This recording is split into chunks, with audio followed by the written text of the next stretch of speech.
Hello student, आज class 12th contemporary world politics और chapter environment and natural resources और उसके अंदर हम कॉमन बट डिफरेंशिएटेड रेस्पॉन्सिबिलिटी वाले टॉपिक को इससे पहले वाले वीडियो के अंदर कर चुके हैं। होपफुली आप सभी ने उस वीडियो को देखा होगा और आप जो क्लास के अंदर हमने उस टॉपिक को लिया था उसको और अच्छे से समझ पाए होंगे। आज का जो टॉपिक है वो आज हमारा रहेगा India stand on the environmental issues के एनवायरनमेंट को लेके, पर्यावरण को लेकर इंडिया भारत का क्या रुख है उसके ऊपर बात करने वाले हैं।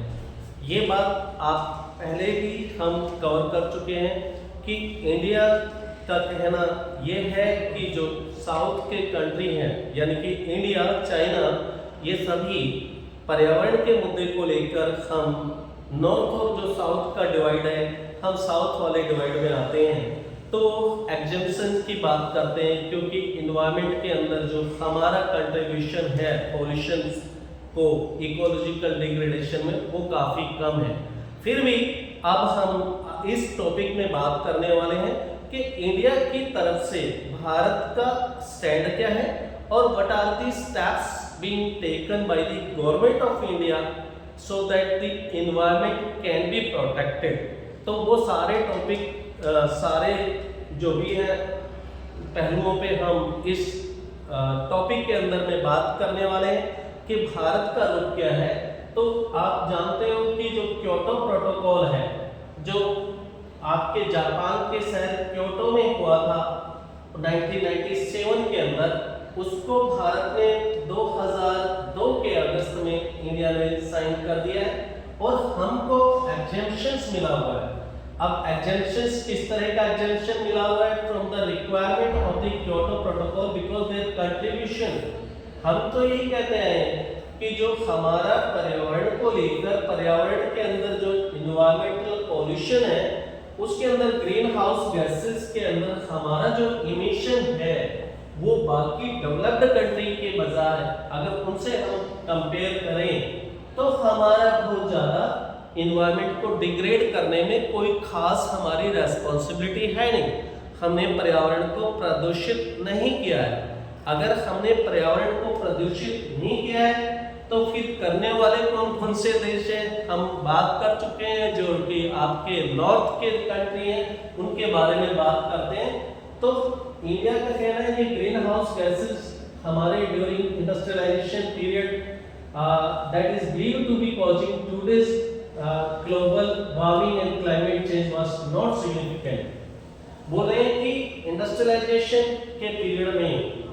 जो भी आज के दिन है वो सभी का सभी कंट्रीब्यूशन है डेवलप्ड कंट्री का है, उन्होंने किया है। और भारत का जो अपना है ग्लोबल वार्मिंग और क्लाइमेट चेंज के अंदर हमारा कोई सिग्निफिकेंट कंट्रीब्यूशन नहीं है। हमने ज़्यादा बाकी डेवलप्ड कंट्रीज हैं जो नॉर्थ के कंट्री है उनके बनिस्पत, उनके कंपेरेटिवली अगर देखें तो हमारा वातावरण के प्रदूषण में जो जिम्मेवारी है हमने कोई खास बहुत ज्यादा प्रदूषित नहीं किया वातावरण को ना। तो ये बात कह रहे हैं। However, the critics of the protocol pointed out that the sooner or later, भाई देखो भारत को मिली एग्जेम्पशंस वो आपको पता है रियो डी जेनेरियो के अंदर, लेकिन जो क्योटो प्रोटोकॉल जो साइन हुआ हमने जो रेटिफाई किया आपके 2002 के अंदर, जो 1997 में जापान के शहर क्योटो के अंदर जो प्रोटोकॉल हुआ उसको हमने रेटिफाई कर दिया 2002 में। और वो देश जो भारत की और चीन की आलोचना करने वाले हैं उनका कहना है कि चाहे आज इनका कोई प्रदूषण के अंदर कंट्रीब्यूशन ना हो लेकिन सूनर और लेटर, आज नहीं तो कल, ये जो है इंडिया और China along with the developing countries will among the leading contributor to the greenhouse gases emission। वो बोल रहे हैं कि जो ग्रीन हाउस गैसेस का जो उत्सर्जन है, जो एमिशन है, उनके अंदर ये लीडिंग कंट्रीब्यूटर हो जाएंगे। इनका जो प्रदूषण है ये भी देश काफी ज्यादा मात्रा में प्रदूषण फैलाएंगे अगर इनको ये छूट मिली रहे, ठीक है ना। तो G8 की जो मीटिंग हुई थी आपको मैंने पहले भी बताया G8 जो ग्रुप ऑफ 8 डेवलपिंग कंट्रीज है और उनकी 2005 में जो मीटिंग हुई थी, हम अब बात करें कि इंडिया का स्टैंड क्या है इन्वायरमेंट इकोलॉजिकल डिग्रेडेशन को लेके, इन्वायरमेंट प्रिजर्वेशन को लेकर, उसके बारे में बात करें कि India pointed out that the per capita emission rate of the developing countries are a tiny fraction of those in the developed world, कि डेवलप्ड वर्ल्ड का जो कंट्रीब्यूशन है वो बहुत ज्यादा है और उनके अगर कंपैरेटिवली इंडिया और डेवलपिंग कंट्रीज किसी की भी बात करें लाइक चाइना की बात करें तो हमारा टाइनी फ्रैक्शन में है, बहुत ही कम है फ्रैक्शन में है। Following this principle common but differentiated responsibility, तो हम तो उसी प्रिंसिपल को फॉलो करते हैं कि इन्वायरमेंट एक इशू है, कॉमन है, बट रेस्पॉन्सिबिलिटी डिफरेंशिएटेड है, ठीक है ना। एक तरफ वो देश है जिन्होंने ऑलरेडी अपना डेवलपमेंट कर चुके हैं और इस वजह से India is of the point of view that the major responsibility of the carbon emission rest with the developed countries, के जो इमिशंस है, जो कार्बन का इमिशन है, जो ग्रीन हाउस गैसेस का इमिशन है, उनको कम करने की या कर रोकने की जिम्मेवारी बाकी डेवलप्ड कंट्री की ज्यादा है, डेवलप्ड कंट्री की ज्यादा है, which accumulated emissions over the long period of time, क्योंकि उन्होंने लंबे समय तक emissions में जिम्मेवारी निभाई है, उन्होंने ज्यादा प्रदूषण किया है। India's international negotiating positions rely heavily on the principle of historical responsibility as enshrined in the United Nations Framework Convention on Climate Change। हम तो अपनी हिस्टोरिकल बात को लेके बैठे हुए हैं कि भाई डेवलप्ड कंट्री है, हिस्टोरिकली उन्होंने दे contributed more, they should pay, they should have the responsibility for curbing the carbon emission. This acknowledges that the developed countries are responsible for most of the historical and the current greenhouse gas emission.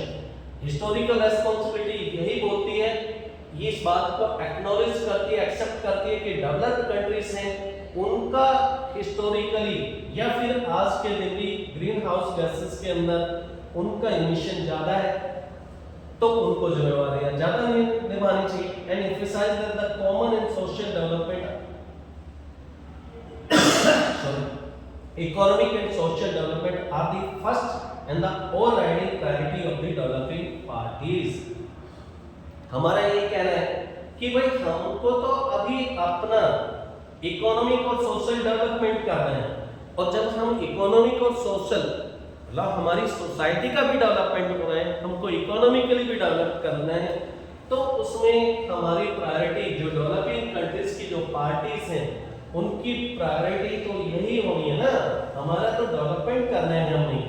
हमारे लिए ये जरूरी है, ठीक है। India is very of the recent discussions, जितने भी United nation framework convention on climate change को लेकर जो आज के दिन डिस्कशन चल रहे हैं, डेवलप्ड कंट्रीज हमारे ऊपर बंदिशें ज्यादा लगाना चाहते हैं, इसको लेकर इंडिया काफी सावधान है।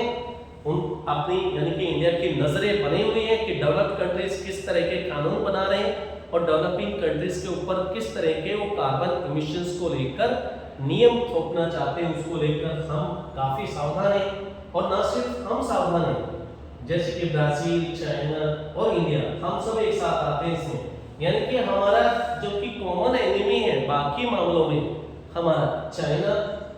डेवलपिंग कंट्रीज में ही है और ये इस नॉर्थ और साउथ डिवाइड में हमारे साथ खड़ा है, ठीक है ना। ब्राजील आपको पता है कि जो साउथ अमेरिका है उसके अंदर इस देश का उसी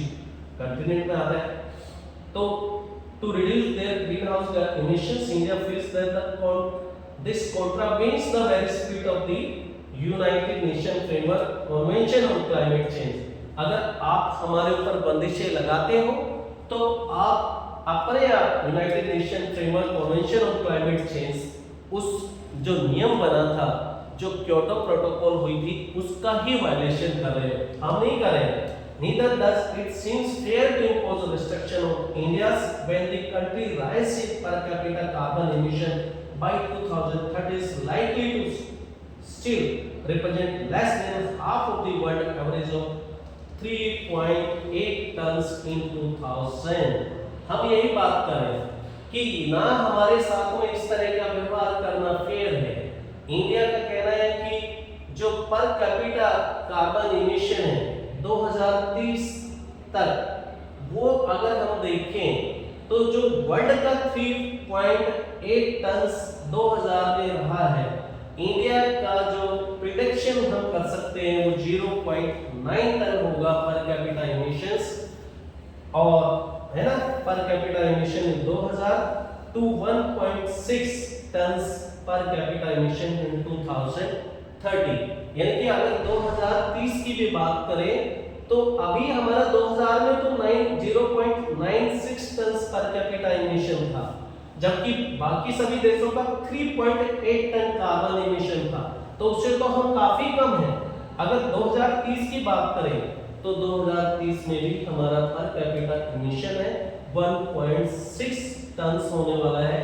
और ये बाकी देशों से, डेवलप्ड कंट्री से काफी कम है। अब हम बात कर लेते हैं इंडिया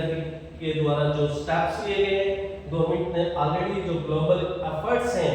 प्रोग्राम्स जो चलाए जा रहे हैं, उनके अंदर काफी अपना इंडिया भी पार्टिसिपेट कर रहे हैं कि किस तरह से ग्रीन हाउस एमिशंस को कम किया जा सके। तो आपको पता है कि हमने बात की अपने नेशनल ऑटो फ्यूल पॉलिसी की, हम क्लीन फ्यूल का इस्तेमाल कर रहे हैं। हम एनर्जी कंजर्वेशन के लिए एक कानून भी पास कर दिया 2001 में, और साथ में हम इलेक्ट्रिसिटी एक्ट 2003 भी लेके आए हैं, और जो रिन्यूएबल एनर्जी की बात करते हैं, ठीक है ना, और हम नेचुरल गैसेस का भी इस्तेमाल कर रहे हैं जो कि पेट्रोल और डीजल की बजाय काफी कम मात्रा में कार्बन इमिशन करते हैं। साथ ही साथ अगर हम बात करें तो हम बायोडीजल का भी इस्तेमाल करते जा रहे हैं। बायोडीजल आपको पता है कि जो आपके जो फोडर है उससे बनाया जाता है, और इससे 0% का कार्बन इमिशन होता है, ठीक है। तो भारत की सरकार के द्वारा there are the various steps have been taken to reduce the carbon initiatives, और इन सभी को हमने ध्यान रखना है कि इंडिया का स्टैंड क्या है,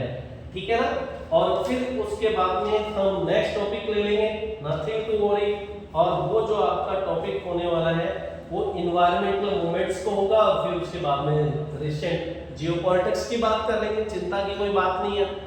एंजॉय कीजिए समर वैकेशन को, साथ साथ में देखते जाइए। आज के बाद में फिर नेक्स्ट टॉपिक के साथ मिलेंगे। Okay, bye, see you.